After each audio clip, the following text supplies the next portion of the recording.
Maintenant, nous passons au troisième sujet, qui est l'avant-dernier. Quel chantage honteux est-ce cela? L'Afrique du panafricanisme. Voilà la question posée. Projet de coup d'exportation, de coup d'État et du terrorisme. C'est bien ça, votre Afrique? Bientôt 3 mois, une affaire aussi inexplicable que rocambolesque et apparemment inextricable de prise de soi-disant mercenaires sème la zizanie entre notre belle Côte d'Ivoire et ce pays que l'on appelle le Mali. Et depuis, beaucoup d'initiatives de bons offices ont été menées par des chefs d'État, des leaders communautaires, en vue d'obtenir la libération des otages. Malheureusement, peu de résultats probants ont été au rendez-vous. La quasi-totalité des militaires étant encore détenus dans les geôles des putschistes maliens. Maintenant, nous en sommes au niveau de la CEDEAO et de l'Organisation des Nations Unies. Mais contre vents et marées, la junte malienne refuse d'entendre raison. Elle laisse même entendre à qui le voudrait qu'elle est prête au bras de fer avec le bon Dieu lui-même, s'il le faut, pour montrer sa détermination jusqu'au boutiste. Certains auraient même convaincu la junte qu'elle aurait une mission messianique de libérer toute l'Afrique entière. Mais les otages ne seront libérés uniquement que selon les conditions fixées par la junte de djihadistes au Mali. Officiellement, ces conditions seraient les suivantes. La Côte d'Ivoire ne devra pas servir de base arrière pour la déstabilisation de la junte de Bamako. Mais la question que nous nous posons, la Côte d'Ivoire a-t-elle servi de base arrière pour le coup d'État d'août 2020? A-t-on jamais vu des soldats ivoiriens entrer illégalement ou légalement sur le territoire malien? La junte malienne a-t-elle un soupçon de preuve que la Côte d'Ivoire voudrait déstabiliser le Mali? Comme moi, vous connaissez tous les réponses N-O-N, c'est-à-dire non. Cette junte qui vit dans ses suppositions et dans ses lubies les plus abominables voudrait transférer ses peurs et ses turpitudes à son voisin qu'est la Côte d'Ivoire. Pour cela, les autorités ivoiriennes doivent présenter des excuses internationales à la junte, puis s'engager à extrader vers le Mali, tout frais payé, tout Malien vivant ou non sur le sol ivoirien, au mépris des conventions internationales auxquelles la Côte d'Ivoire, tout comme le Mali, s'est librement engagé.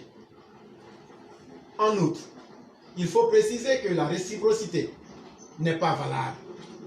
Ainsi, la junte n'a pas obligation d'extrader vers Abidjan des Ivoiriens qui sont sous mandat d'arrêt comme Bensouk et vivant sur le sol malien. La junte malienne se plaît même à les utiliser comme des caisses de résonance pour vilipender le régime actuel de la Côte d'Ivoire. Mieux, ces personnes peuvent être logées, nourries et blanchies par la junte malienne. Ainsi, les prosoro et autres émissaires du CNT ivoirien sont aujourd'hui les hôtes et les invités de marque de la junte djihadiste. Je parle de Bensouk, Pulchéri Balé, le dindon de la farce du CNT en sont des exemples.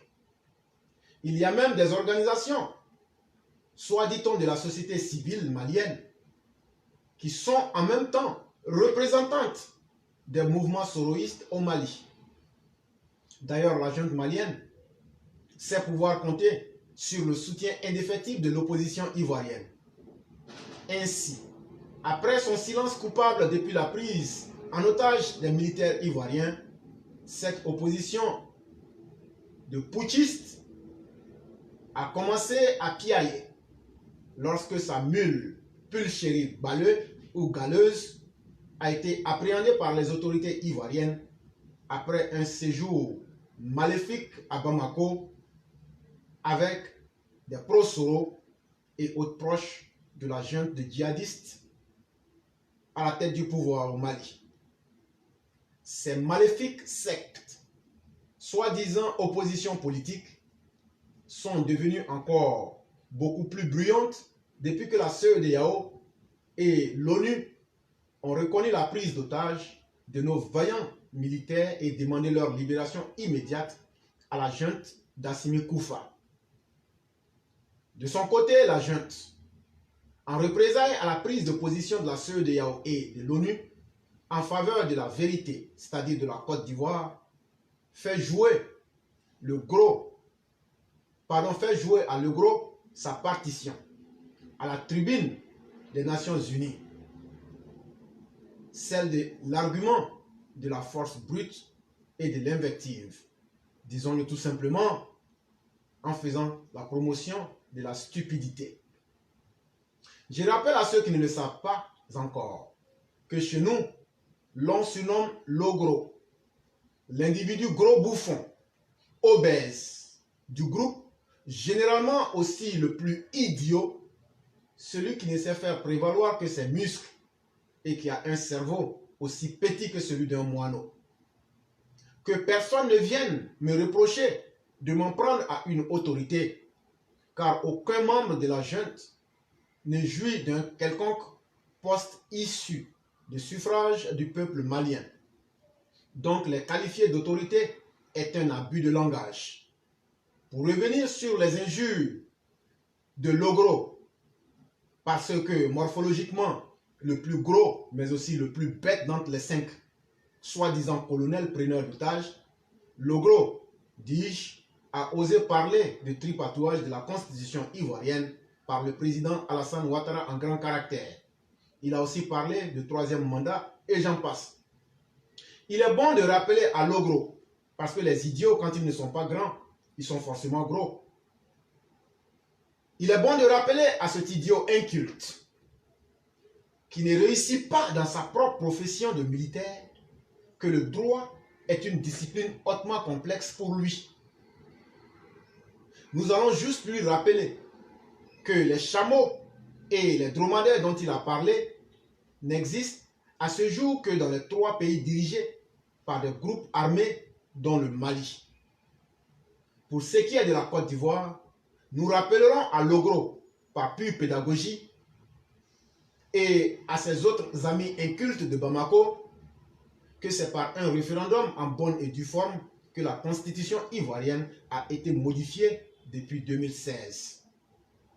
Nous rappellerons à l'ogro et à la bande de djihadistes que c'est à la suite d'élections libres, ouvertes, démocratiques et transparentes que le président Alassane Ouattara, en grand caractère, assume dignement un nouveau mandat bien mérité à la tête de notre pays qu'est la Côte d'Ivoire. Beaucoup de ces Maliens, nous les savions aigris et jaloux à excès, tout comme nos opposants de la réussite ivoirienne, surtout sous le président Alassane Ouattara en grand caractère, 100 fois.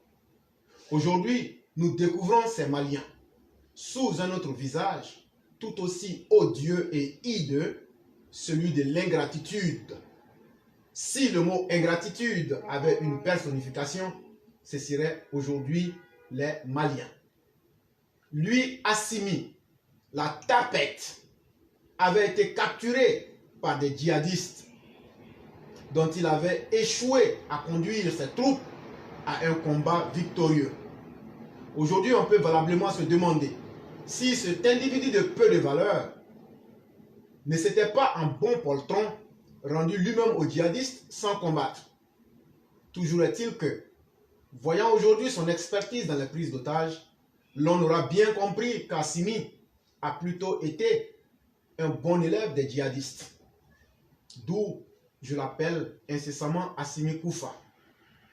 Mais au-delà, le Mali dans sa totalité ne doit-il pas être encore appelé État que grâce à la sagacité du président Alassane Ouattara. Car c'est bien le président Ouattara, en grand caractère, qui en sa qualité de président de la CEDEAO avait négocié et obtenu l'intervention salvatrice française. L'opération Barkhane avait sauvé in extremis le Mali d'une désintégration certaine. La Côte d'Ivoire a déjà perdu 6 de ses enfants au Mali pour aider ce pays voisin. Aujourd'hui, n'est-ce pas encore le président Alassane Ouattara en grand caractère qui continue de fournir de l'électricité à ce pays qu'on appelle le Mali, malgré les importants impayés évalués à plus de 40 milliards de francs CFA.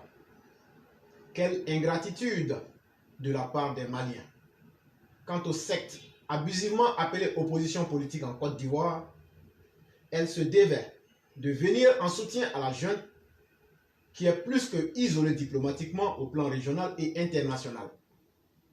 Dans cette optique, Karaba la sorcière, la promotrice des escadrons de la mort, cette dame qui n'a aucune qualité humaine ni morale, dit reconnaître que les militaires ivoiriens sont des mercenaires. Seplou, quant à lui, a récemment demandé une enquête parlementaire, selon lui, pour faire la lumière sur cette affaire de militaires pris en otage. Mais dans le même temps, avant même cette enquête parlementaire, le même Seplou se propose de pouvoir faire de la médiation. Quelle contradiction pour quelqu'un qui s'estime avoir une qualité ou une formation universitaire.